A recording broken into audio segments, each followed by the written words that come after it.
fatal heart impacts, past painful scars. In fact, I blast tasteful bars and pass. I back up my actions, fact don't ask, grab reactions, jacked attack with every word, then act with class as they hear me snap. I got nothing to lose, cause I fought and felt the bruise. Now I'm not the one confused, call the shots and they produce. I ain't lost, I'm finally loose, pick a new silver excuse. I need the views to boost me to a new abuse of being used. Everybody wants a piece now, y'all can rest in peace now. You're dead to me, so peace out. Remember, you're discreet out. Get ready for defeat now. Alrighty. Hello everybody. This is Cube Show here. And now, whenever we last left off with this series, we had Junto. And well, quite a bit of things have happened. Now, Deku has recently just discovered, thanks to Janine, the vampire, that dwarves, they still do exist. The race that was once believed to be extinct exists on this side of the world. However, there are less of them around than what has previously at least been led to believe. Their species isn't at zero, and that's at least a good thing. Now, that phrase sounded a lot better in my head. Anyways, with that being said, Deku and his people, they're currently leading a, deployment to find the location where the dwarves may be at. And Deku, yeah. We're going over a little bit of a time skip, where 2 months have passed. Now, that would mean in total, Deku and his allies or troops have been in this nation or this side of the world for somewhere around 3 months. And his, Belle, Ray, and Atoria, they would be around 5 months pregnant if I do have everything correct in my head. Now, a lot of things have happened in this short period of time. Deku and his team, they were able to begin the idea of mass producing firearms, teaching people how to use them, and then beginning to try and take over. With the help of the, Demon Lord followers, they were able to begin the process of taking over certain areas of this continent. Deku and his team, they began the idea, or at least led the charge, into taking over the area where the dwarves are being held, and they begin to start expanding outwards from there. Deku decided that the best idea would be to take over small populated areas and work his way up from there. Now, Deku, he's already taken at least a few towns, and under his jurisdiction, many people actually do want to join his efforts. They're sick and tired of the way certain things have been, and they wish to change those things. Now, the more violent demons, however, they have less than noble goals. If Deku believes that a man is joining up with them just for the ability to kill, or the idea just to do anything wrong or bad, Deku will execute that man on the spot. And many people have seen him do this. People have known him to be the Butcher, where, if it does so call for it, loss of life will happen by his hand alone. Now, people have seen this in action. Even the Demon Lord herself has seen Deku ramp up his efforts in violence. Now, with that being said, we do have today, where Deku, he's talking with a dwarven craftsman and informing him about his simple plan. This vehicle he does want to build, it is similar to the one he has already constructed. It is known as, a bike, or a motorized, it is called, vehicle. Now, the man was quite impressed. This is basically a horseless horse, if you do want to call it something like that. And this man, he's able to draw up designs and not make it, but give you an idea of what it will do. This device, it runs off of mana, and even then it will carry you farther than any horse can. The only drawback to it is your own stamina, or really your own magical capability. Now, the dwarf is very impressed, and he does begin this project immediately. He can take parts from other machines they have already built, and begin the process of using those. Now, we do actually have our Deku, after everything is said and done, he does go to head out. His impressive 43 million kill count, it has jumped up from 43 million to 60 million. And Deku, yeah, he himself isn't really proud of that number. However, he does wear it with some sort of pride. The idea that everyone who goes against him, that want to incite violence or ramp it up, they're dead. People who are on Deku's side, they do see him as a very high casual threat. However, they do know that his efforts and reasons are all good. Now, we also do actually have Janine. She has been reporting back to the Demon Lord's daughter. And the daughter of the Demon Lord, she is less than happy. This man not only knows her name, but he has entered into a pact with her.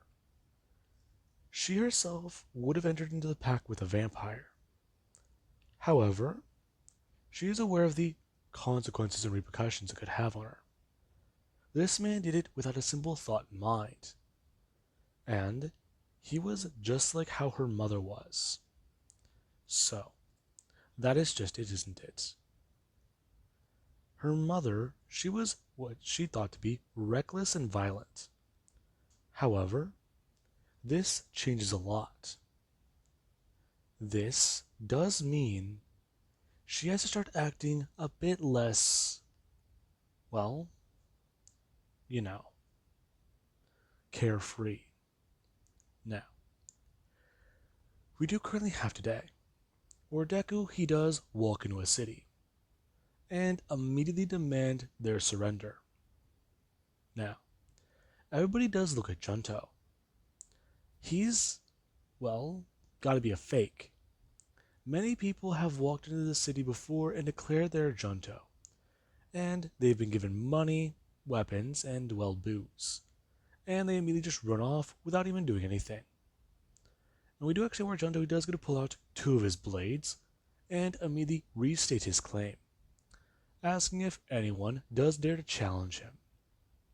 Now, Deku would watch as he's completely surrounded by demons, as he does go to bring his hands up and immediately go to move with intense speed, as Deku, using a new skill, he has just sliced apart every single demon in his way, as Deku does go to stop and throw his blades out with all the blood flying off of them.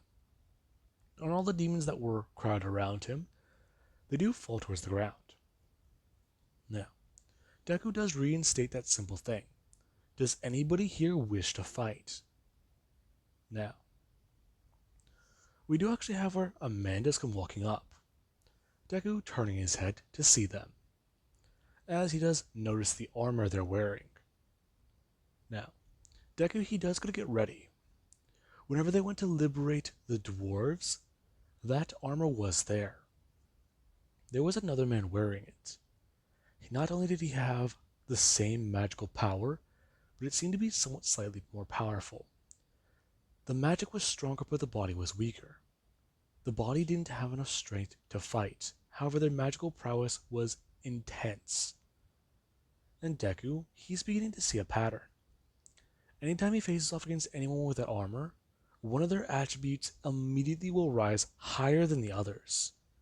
Meanwhile, other stats, such as strength or magic, they could be set at baseline, or rapidly increased. Now, Deku is curious about this one. This is the 5th time he has faced off against this thing, or, well, person in armor. He doesn't understand. he took out a commander already who wore this thing. Yet, they just keep popping up. He's beginning to have his own theories. And he would try to get answers out of Janine. But she can't talk about that. All she's really told him is that the commander Deku has faced off against, it, or they, aren't easy to kill. And that's really where all she could talk about it at. Now, Deku was quite annoyed. And Janine, she did at least understand.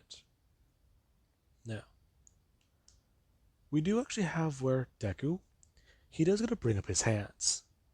And he does slip one of his swords into his mouth, as he does go to pull his third blade.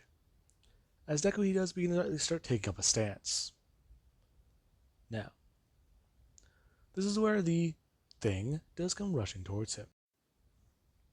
Now, Deku, he has dealt with this thing enough to know what to do, taking the sword in his right hand and imbuing it with fire, as he does go to throw it outwards and directly into the man. As the thing rushing towards him, it does go to bring up its hands, and using a blade, it does go to block the sword. As Deku, he does quickly rush forwards. Him going to throw his hand downwards and upwards past the defenses, and directly smash this thing directly in the chest. As Deku does go to throw down one of his blades, or at least drop the blade in his teeth into his hand, before quickly slicing off the left leg, and going to bring out the sword and span around to slice off the right leg. Now, the moment Deku did slice the left leg, the thing did go to bring up its left hand to attack. As whenever it did go to grab Deku, he did slice into the right leg and begin by bringing up his leg and throwing it upwards. Now, after that did happen, you do actually have where the thing does go falling backwards. And Deku, he does quickly go to move, as people do just look at him.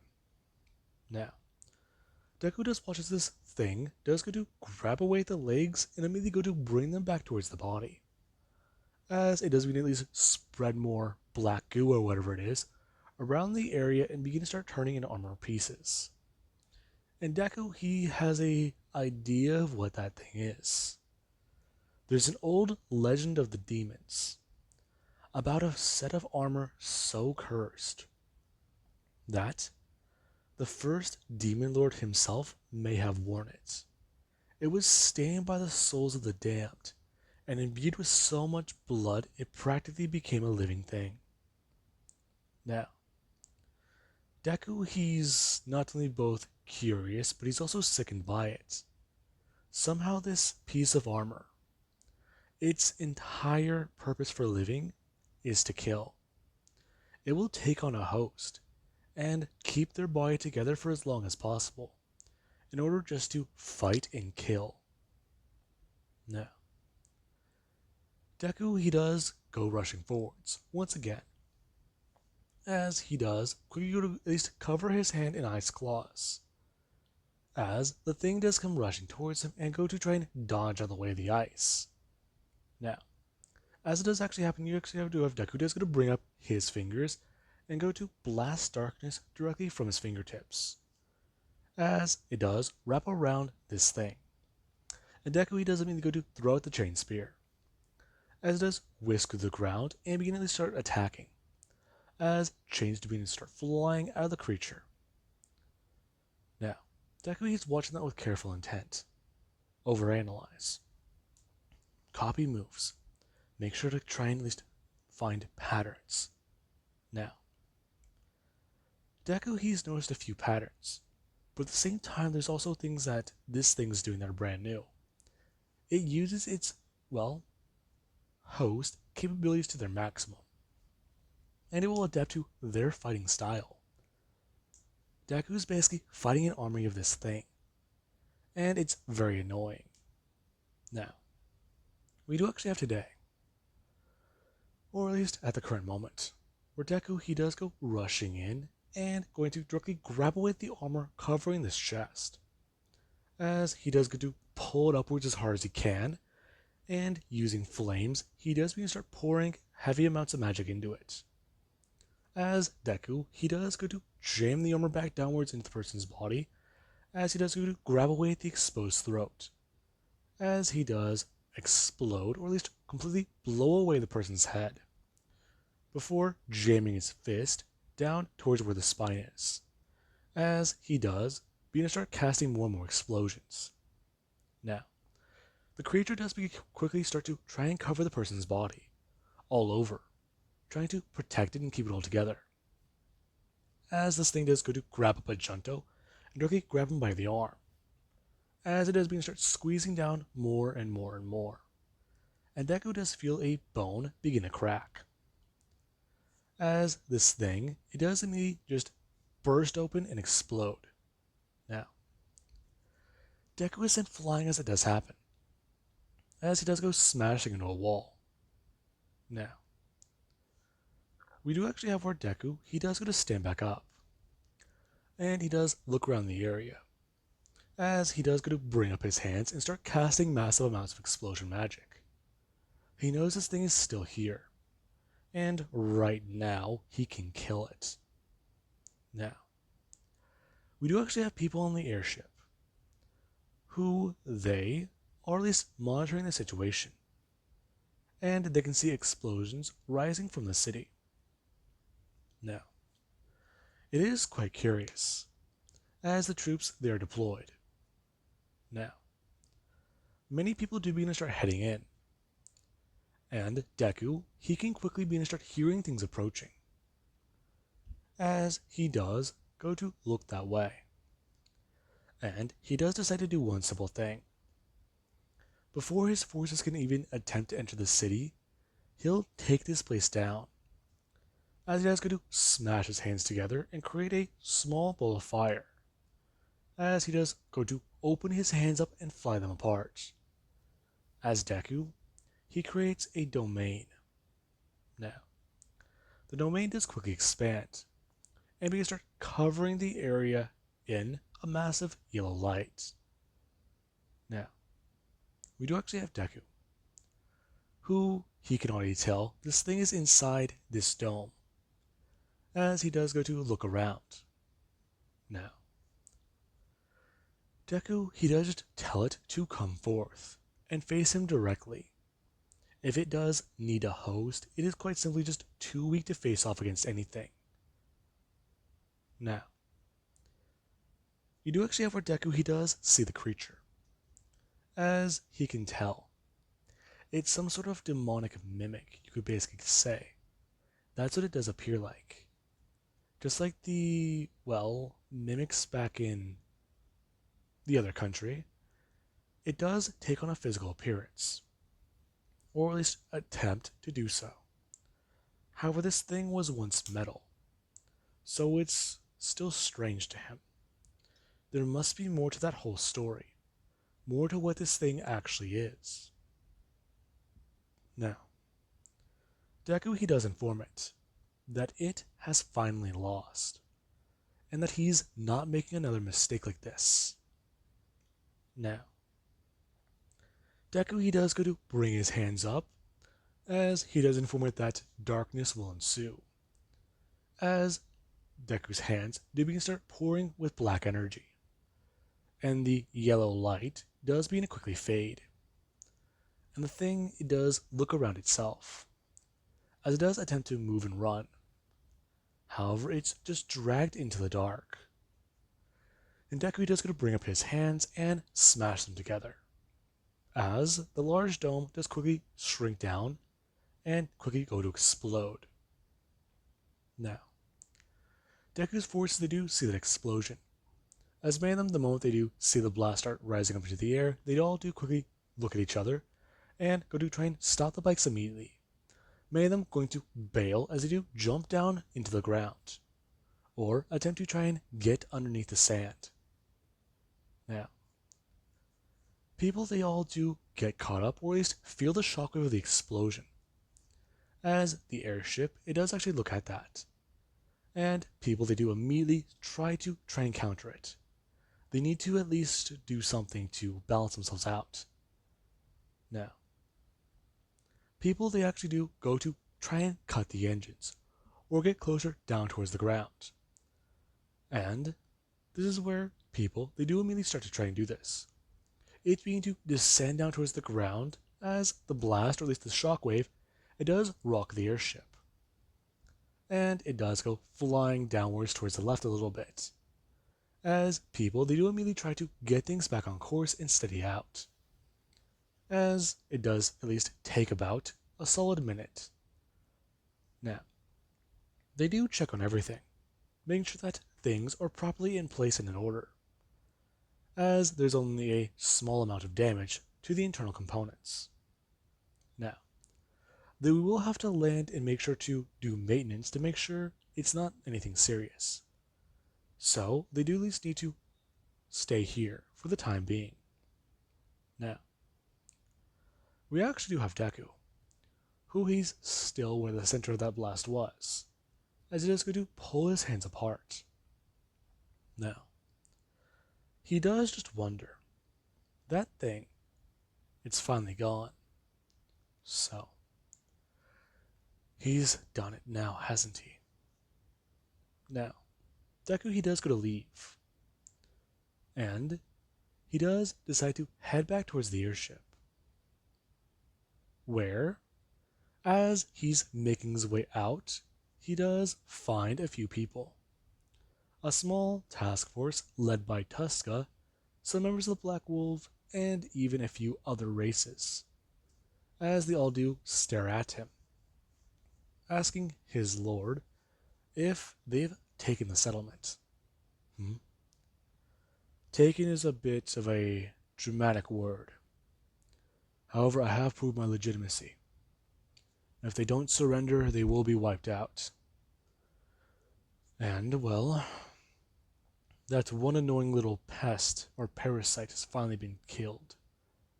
Now, many people do go to cheer, as his lord has finally taken down that grave threat. Now, with that being said, Deku, he does head back to the airship, where he does have his injuries checked out. Now, a doctor does tell Deku that, for right now, his injuries, they don't seem to be all that bad. He has depleted a large amount of stamina, and even hurt his body some more. He's already been pushing himself to certain physical limitations. Along with the, well, way he's been going right now, a healing potion isn't his best bet. His stamina seems to be far too low, from what they can tell. Now, Deku, he actually does feel that. He does actually feel very tired. The last time he attempted a, well, domain like that, it sort of blew up in his face. He remembers exactly what that man said when he made the domain of fire. And it was very tricky and difficult. Regulating the body's internal mana and then trying to turn it into an external barrier or even, well, a room you could say, is difficult enough. However, doing what he just did to destroy that thing, yeah. You can call that the biggest gamble Deku's ever taken. Since if he did do that wrong, it would have killed him. Now, with that being said, Deku does go back to his room, as he does go to lay down in his bed and at least evaluate the injuries he does have. The cracked arm, the broken ribs from the last battle, the, well, kneecap that's still healing from whenever someone shot him, and there's even the ear that is still healing. Now, Deku does bring his hand up to make sure he does still at least have his vision, as he does wave two fingers in front of his face, noticing that he's partially blind to one of his eyes for the moment. And Deku, he does go to think, well, that's still there.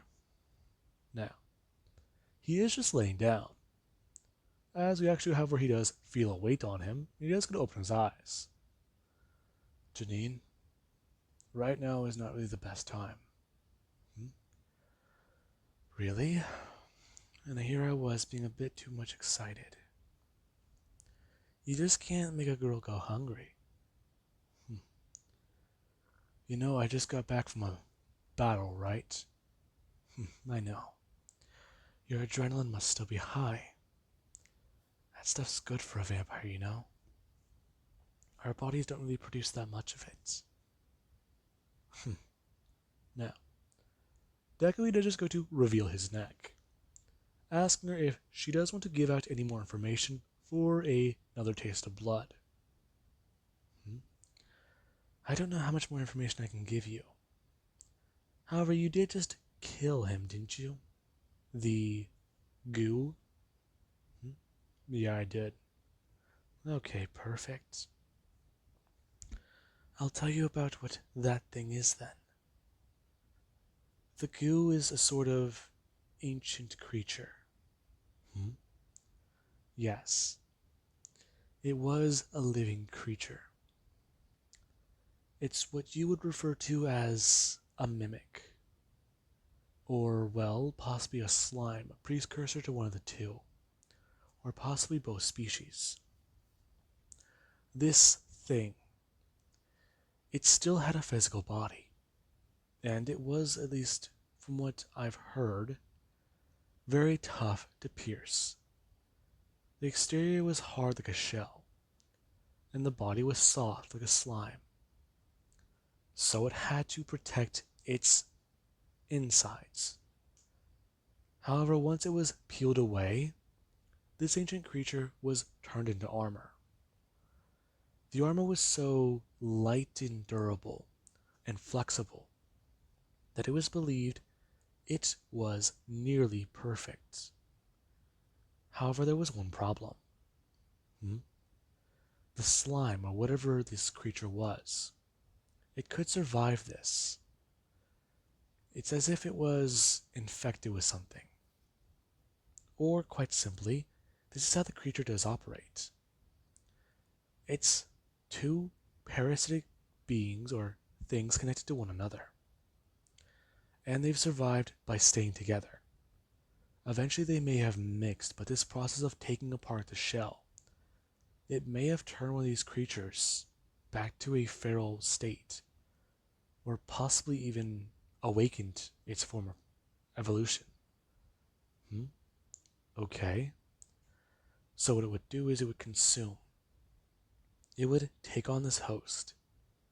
They feed on everything. They wish to seek revenge.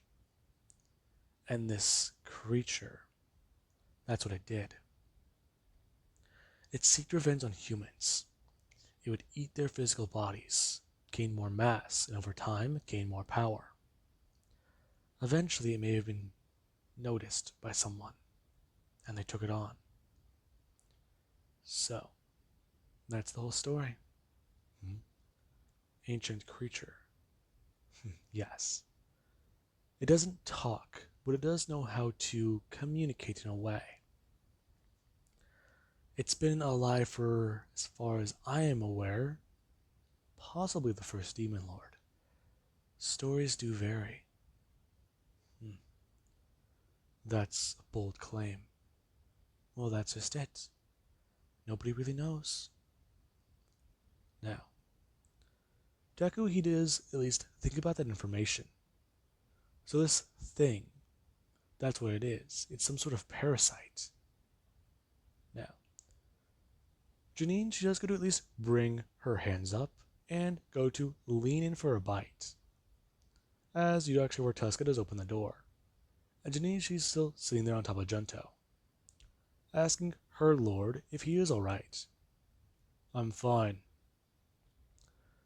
However, what about the city? Yes, sir. They have surrendered. They have seen your claims as being legitimate. And your battle? They wish to stay neutral in this. They will allow us to stay there and take command of their city. However, if we do want their resources, then we will have to work with them. That was the plan. Show them we are not a threat or a further threat to them. Then, see if you can find people who would want to fight. Yes, my lord. Her going to turn and walk away. as Janinchas go into biting Junto's neck.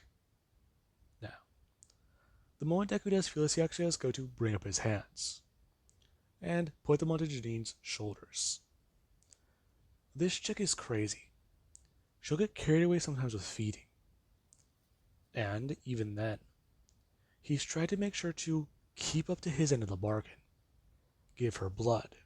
Make sure she doesn't go hungry. Now,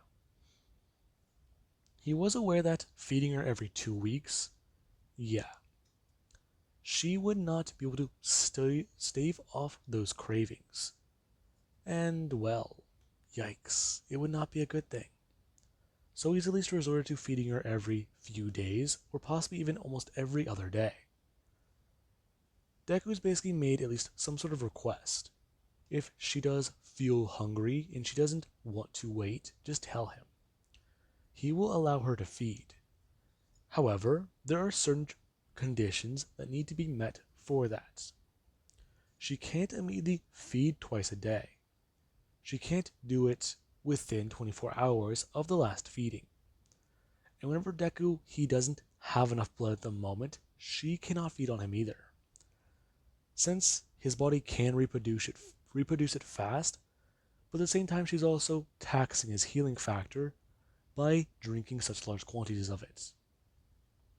Now, Janine, she does agree to these terms, and she's been a happy vampire since.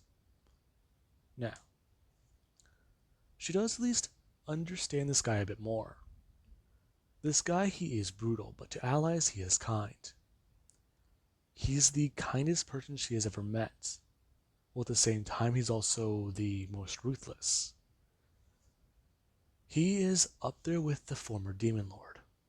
She herself was very much not a talkative person. There used to be a continent somewhere along the coastline of this nation. However, she obliterated it just because they refused to listen. And they pissed her off. Now, she believes that this man will be the same way one day, and she can't wait to see what he does accomplish. Now, with that, she's actually going to pull away, as she does look and see the, expression on Junto's face. As Deku, he does just stare at her. And he does just think. One time, whenever he was in a bit of a rage, he did bite her back. She had to restrain him once, because of a previous battle. He bit into her neck, and she apparently, let's just say, fought him. Deku does just wonder, does it really do anything for her? He knows that she does it to feed, but there's got to be some other reason there. Now, Deku doesn't think too much of it, as Janine does go to climb off of him, and he does go to stand up. Now, she does just tell him that she will be taking her leave now. As Deku, he does just look over his shoulder and tell her that she can go. Now, she does go to disappear. And Deku, he does know that she'll at least stay close by. She always does.